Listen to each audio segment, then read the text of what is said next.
We think women need to talk more openly about money because money really matters. It shouldn't be embarrassing or confusing. Join the conversation. We'll be discussing a whole range of topics which will help you get comfortable with your finances. Money Matters. Brought to you by AJ Bell. Hello and welcome to the Money Matters podcast. I'm Laura Suter. And I'm Danny Hewson, and today's episode is a biggie. It's all about pensions. It is, and at the start of the Money Matters campaign, we carried out quite a lot of research, which gave us some really good data. And one of the really startling figures that came out of it is that 62% of women aren't saving for their retirement at the moment, which is believable but very scary. And there's loads of reasons for that, Laura. We've spoken about this before. You know, some women stopped saving for a while because they're taking a career break, maybe to look after children. And to be honest with you, when you consider the cost of childcare, that is completely understandable. A lot of women do take a good chunk of time out of the workplace. In fact, the numbers that we got back from the survey that we did showed 39% of women taking a career break for 5 years or longer. When you're talking about men, then that drops to 17%. And look, we don't want to preach here because, let's be honest, when you are pregnant or you're going off on maternity leave, there's enough to think about just in terms of, having a baby and then the weaning and finding them a nursery and making sure that they're happy. But thinking about your pension at the same time, well, it's just a step too far. I mean, I came back to work after maternity leave and I started to work part-time. And honestly, for me, it was just enough to figure out whether or not the amount of money that we had coming in then, which was less because I was working 3 days, versus the amount of money that we were having to pay on childcare, whether that would balance. It's hard, Laura. How about you? Yeah, so obviously I'm in that position. I've recently been on maternity leave and I've returned to work. I think I feel like I was in a more beneficial position because I have spent the past few years figuring out the career break cost to your pension and coming up with all of these scary figures about how much you miss out on in your pension. So it was kind of drilled into me to prioritize my pension throughout that. And the stance I took was my husband wasn't going to be taking a break from his pension during that time. So why should I? But I acknowledge that comes from a position where I've been working in financial services. I've been working out those figures. I've scared myself into saving for a pension. But I know from talking to a lot of my friends who are obviously at a very similar stage of life to me, they've got kids, they're paying childcare costs, they may be working part-time. I'm always preaching to them about how they need to prioritize their pension. And for lots of them, it's just not really affordable right now, or it's just not something that they feel like they've got the time for. So it's definitely a very real issue. It makes sense to do that. But at the time, I wasn't doing business or finance. I was working for the BBC and I was reporting on politics of all things. So maybe I should have been aware, but it just wasn't a conversation that we have. And my kids are 13 and 15 now. So that gives you an idea of when I went off on maternity leave. But I think it is a conversation that more people are starting to have now in the workplace. Obviously, every woman's experience is different, but going back to that research that we did at the start of this campaign, nearly half of women say that their partner's pension is larger than theirs. And despite my goody two-shoes best efforts of prioritising my pension, my husband's pension is still much larger than me because he was a big pensions geek and started saving right when he came out of university and had a very generous employer at that stage. So I'm still scrambling to catch up to him. And I know a lot of women will relate to that. And of course, a lot of women say that they are going to rely on their husband's pension, which sounds great as long as nothing happens. And of course, we know with life that there are no guarantees. Some women will find themselves getting divorced before they reach pension age. And that is exactly what happened to Rachel Peru. So I didn't kind of exist financially, really. So it was a real battle to, build up that financial credibility everywhere, including car kind of insurance and all that kind of stuff. But equally, the pension, I had a very small pension from working in various jobs, but nothing in comparison to his. Yeah, I've been talking to her and her partner, Annie Stirk, who actually set up a modelling business for lady with grey and white hair called Silver and Sassy. And the aim of that really is to change perceptions. And that's what they were both really keen to do, and why they were both keen to also talk about pensions, because, of course, we've already said money is a big taboo, and they're both really keen to tackle that head on. So it does make you quite cautious, and also we're all living longer, so it's even more important to make sure that you're financially stable. Yeah, and Annie is retired now, but she actually ended up working until the age of 67 because she'd had those career breaks earlier in her career and wanted to top up her pension. And as well as hearing from Annie and from Rachel, we're also going to hear from another Rachel Vahey, AJ Bell's senior technical consultant. Yeah, so she's been talking me through some of those pinch points and giving some really good tips on what people can do to top up their pension. There's this really magic ingredient in pension saving and in all saving called compound interest. And it can sometimes sound technical, but all it means is that a pound that you save in your 30s is probably going to be more valuable than a pound saved in your 50s. It's got longer to grow. Because, of course, one thing that we haven't mentioned yet, which we talk about quite often, is the fact that on average, women do tend to live longer than men, so they've got a longer retirement to fund. And I know certainly when I was younger about what life would be like when I was a pensioner, I certainly didn't have in mind how my mum is living. I mean, she lives pretty much the same way as she lived when she was in her 30s and 40s. She loves to travel.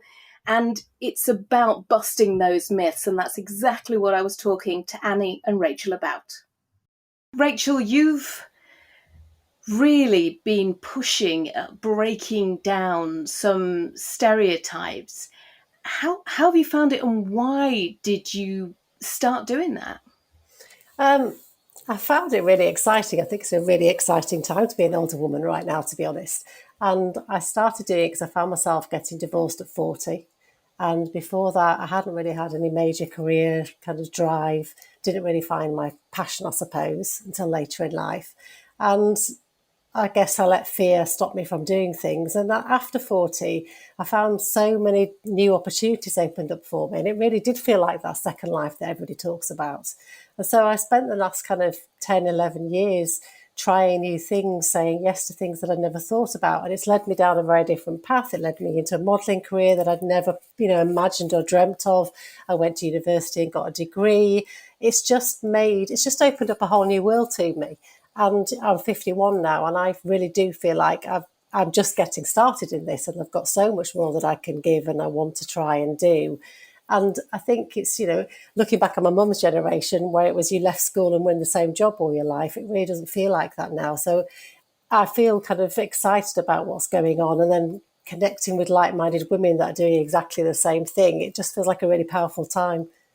So, Annie, how did you and Rachel hook up? Well, we got together via York Fashion Week. I dipped my toes into the modelling world, only on a very small scale. And I approached York Fashion Week with an idea. I just said, because like Rachel, I've been grey, silver or white since I was a teenager as well, sort of 18, 19. But unlike Rachel, I felt uncomfortable with it, and I knew that there were other women who'd felt the same way. So I said to York Fashion Week, look, how about you putting on an event for women with grey, silver and white hair? And they said, no, actually, you go and do it. I know certainly a lot of ladies at that event were telling you that it doesn't matter how old you are, you still feel the same as you did when you were 20 or 30, and that's certainly been true for you, Annie. I think that's right, Annie. I mean, in your head, in my head, I feel exactly the same. And Rachel said this as well. You don't feel your age. You feel empowered. You feel excited. You feel passionate about things. And I think that Rachel's alluded to this. We actually feel probably as passionate and wanting to go for it as we've ever done. I mean, the only thing that holds you back, as Rachel said, is your fear. Now, it sounds obvious, but of course, if you want to continue to live that life that you've always lived, there is something that everybody needs, and that is money. And I know, Annie, for you, reaching pension age brought with it its own particular issues, and you're one of the women that's certainly part of this gender pension gap. I've always worked. I had some time off when I had our two children, but I have always worked, and initially full time. And I was working as a teacher, so I did have, sort of a few years built up with a teacher's pension, but not very many. And then, of course, started working part time, which a lot of us women do. But never really thought about the pension. Never really thought that it was important.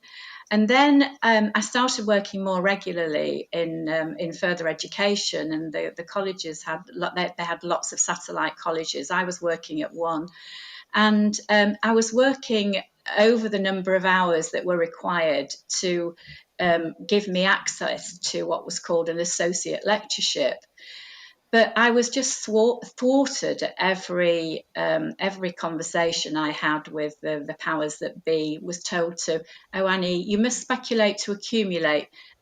Next year will be better. Next year will be different. And I never really knew why it would be different. But and the more I asked, the more the more difficult the bosses became. It was really. It really became difficult to talk about it.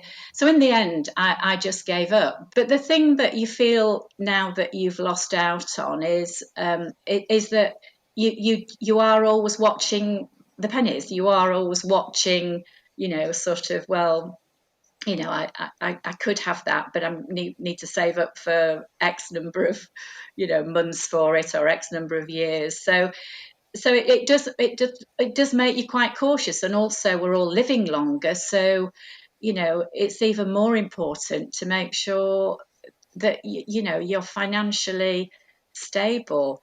So Rachel, being 50, she's got some years in the bag. Rachel, get that pension get that pension sorted.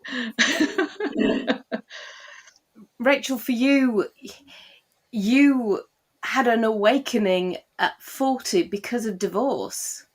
Yeah, I did. I found myself getting divorced after being very, comfortably, financially comfortable, and to being really financially invisible. I'd allowed myself to kind of pass everything over to my husband during our marriage, and so I didn't kind of exist financially, really. So it was a real battle to build up that financial credibility everywhere, including car kind of insurance and all that kind of stuff. But equally, the pension, I had a very small pension from working in various jobs, but nothing in comparison to his. So it's been about, I spent the last 10 years really building that up for myself. And it's something that I'm really conscious of now. And yes, I have got hopefully another 20 years where I can do that.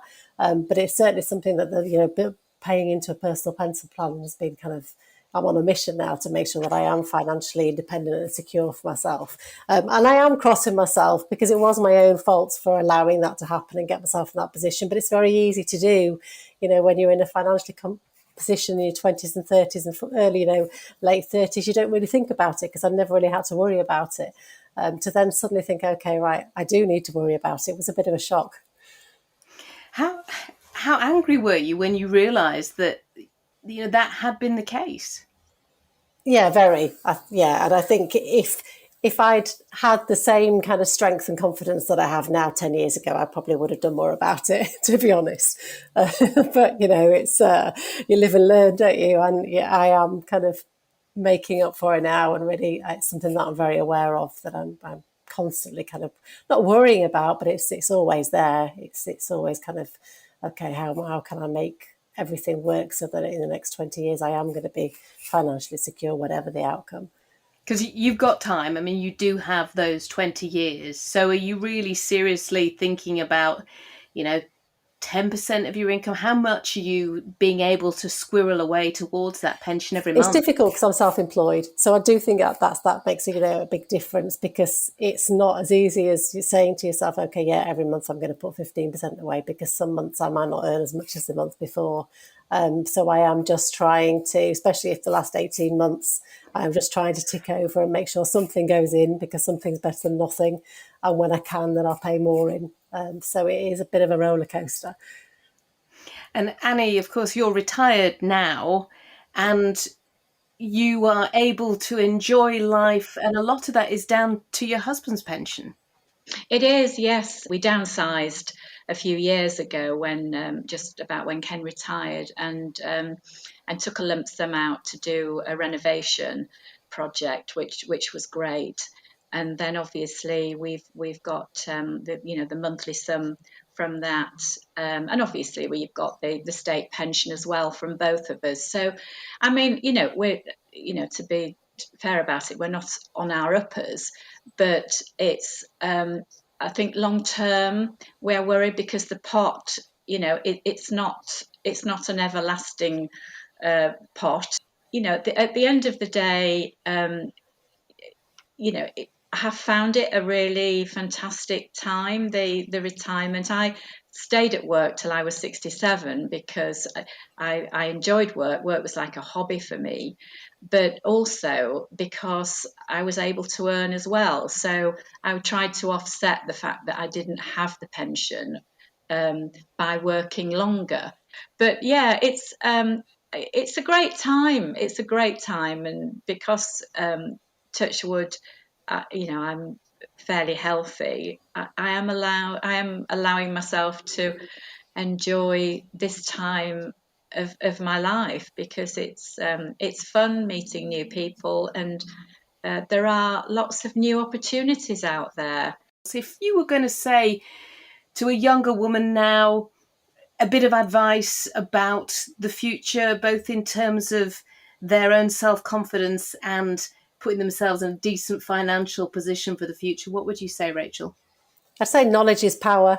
I really would say take the time to learn about how you can sort out your finances and start early. I've got two daughters, 23 and 19, and my son as well, who I know I have conversations with them already about making sure that they're secure and they get their pension sorted out at an early age. So I think there's so much more information out there available now that's easily accessible, because I was terrible at maths, and so I just didn't have anything, to do with it. But I think it's much more accessible now. So I definitely think use that knowledge and get on board with it quickly.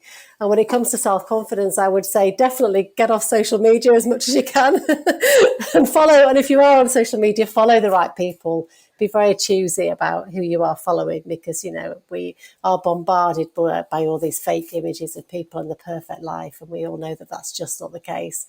So it's about, you putting your boundaries up and making sure that you follow people that make you feel good. But I would say to anybody younger that that sort of post 50 is a fantastic time, and you can experience whatever you want, and it could be, as I said, it could be work, it could be hobbies, but it could be travel, and there's just a huge opportunity out there to go off and do those kind of things. But unfortunately, you do need money to be able to do it. So I would say just think about this time of your life, because it's you are going to obviously as time goes on, people are going to get healthier and healthier. People will be living till gone 100 probably as a matter of course.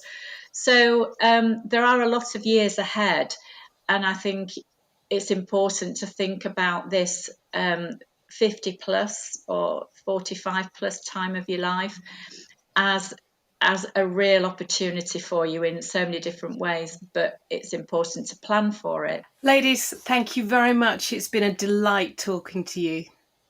Thank you. Thank you. It's been great. So Rachel and Annie, under the guise of Silver and Sassy, are planning more events this year, so do check out their website. And they had some really brilliant advice. And actually, Rachel's story of divorce really prompted us to think that we should delve into that topic in more detail. So we're going to be doing more on that in the new year. So do get in touch with any of your thoughts, your experiences, your questions that you might have about finance and divorce.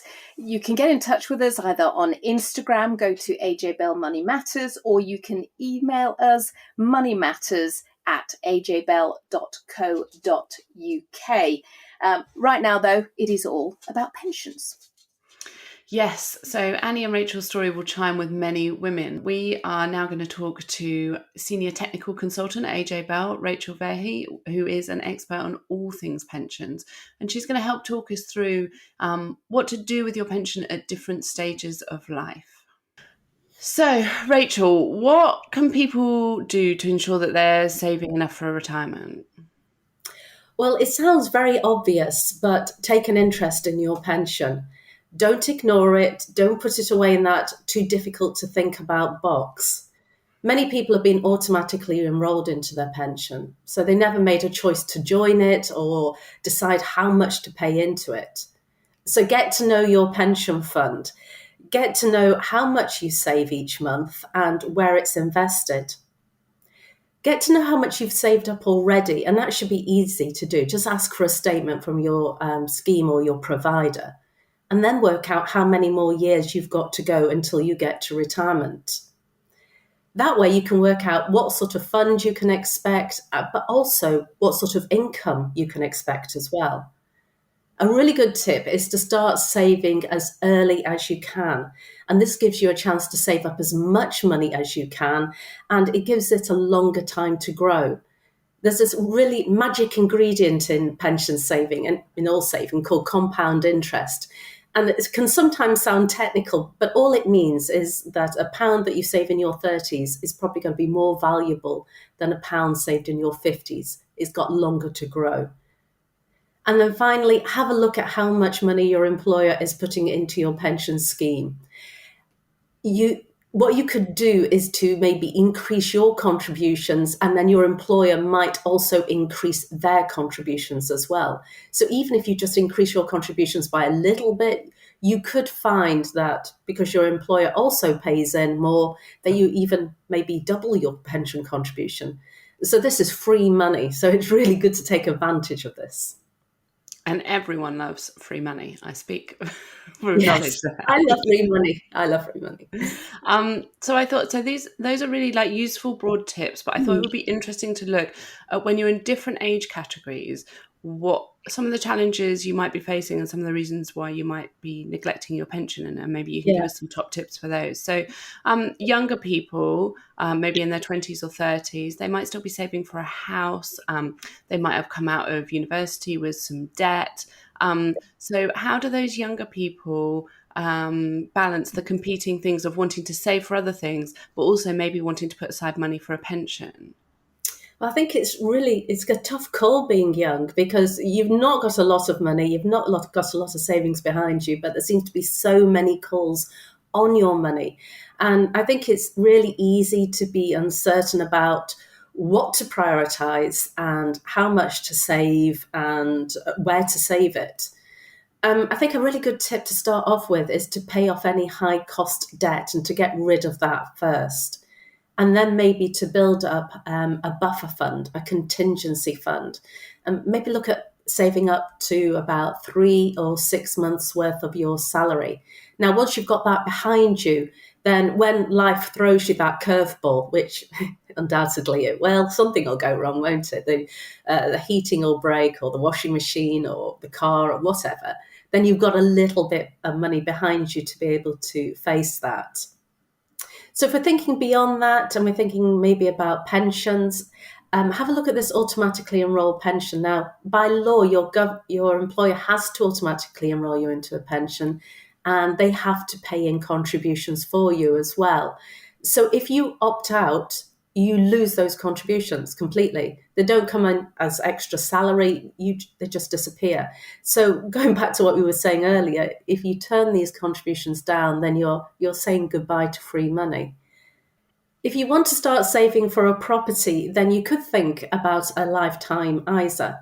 Now, this is a special savings scheme where if you pay in money, the government also chips in and adds in 25% as a government bonus. And you can use this money to put towards a property, or you can take it out for your later life income. Just a couple of words of warning about this. First of all, there's a time limit on it. You can only take one of these out before your 40th birthday. And the second word of warning is if you do take the money out, but you don't put it towards a property and you take it out when you're younger, before the age of 60, then there will be a charge on it. The government will take back the bonus it has given you, plus it'll take back a little bit extra. So you've just got to be careful about these points. And so then if we look at the other end of the spectrum, so let's say people have got to the age of maybe kind of their late 40s, 50s, and they haven't even thought about a pension. They haven't started saving for one. I imagine that would feel quite daunting at that stage, and you might be panicked into kind of avoiding the topic altogether. So is it too late for those people to start saving for their pension?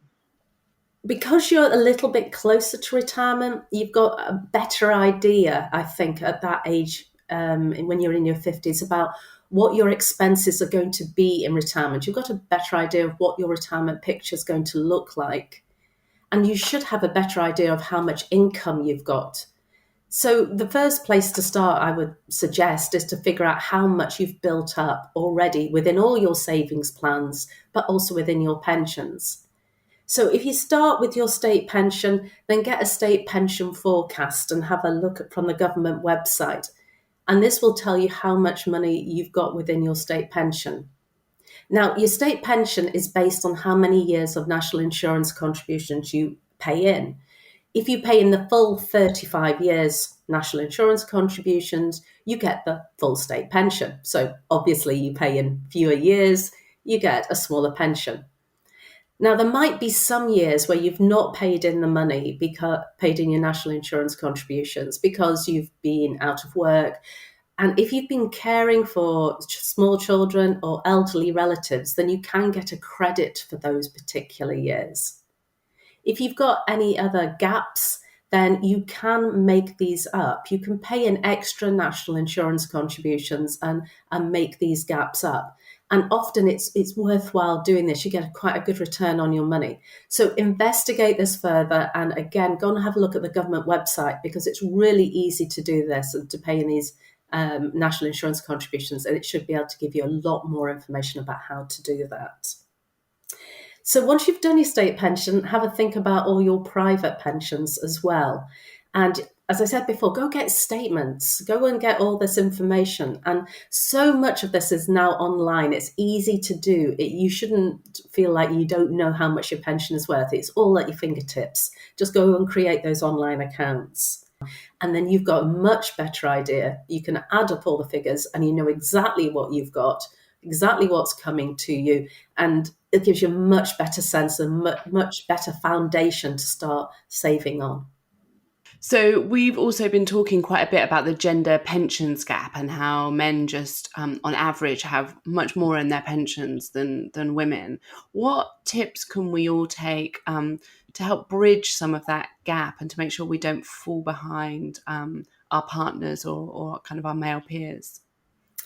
I think you're right. I think women are still facing retirement with substantially less saved in their pensions than men.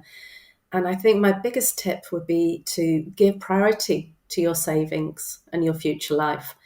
And I think this is the way that households work, is that women's income is often used within the household to run the household.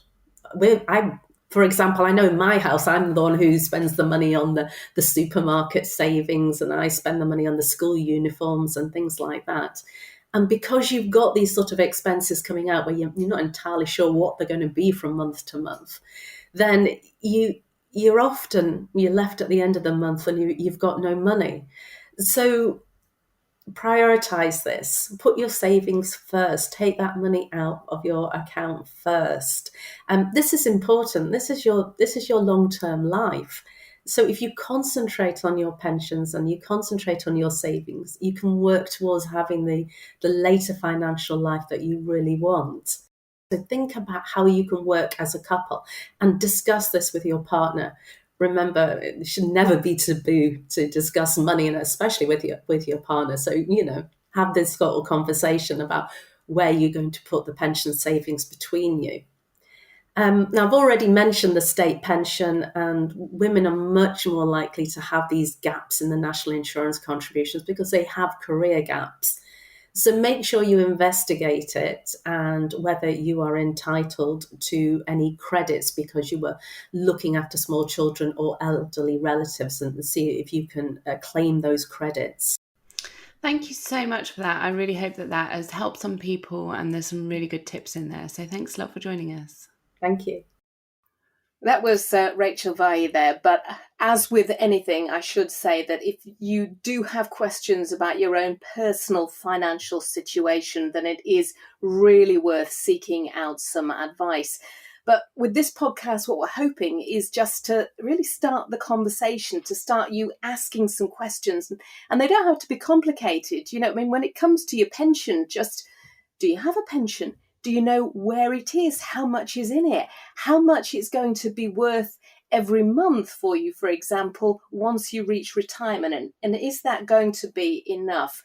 So, as I say, we want to cover a whole range of subjects here on the Money Matters podcast. So do get in touch because getting answers to these questions, it's a great start. Yeah, so in coming episodes, we're going to be covering things like divorce and the financial quagmire that results from it, things like maternity leave, the impact of those career breaks and part-time working that we talked about earlier. So if you've got any questions or any other issues you want us to cover, then definitely get in touch. As we mentioned earlier, you can find us on Instagram at AJ Bell Money Matters, or you can email us at moneymatters@ajbell.co.uk. Thanks a lot for listening. Before you go, please remember this podcast is for educational purposes, and the views expressed don't necessarily reflect those of AJ Bell. The podcast isn't telling you whether certain investments are suitable or not. And don't forget that the value of investments can change, and you can lose money as well as make it. It's also important to remember that tax rules apply, and that the way an investment performed in the past may not be the same as how it behaves in the future. If you want help, go see a qualified financial advisor.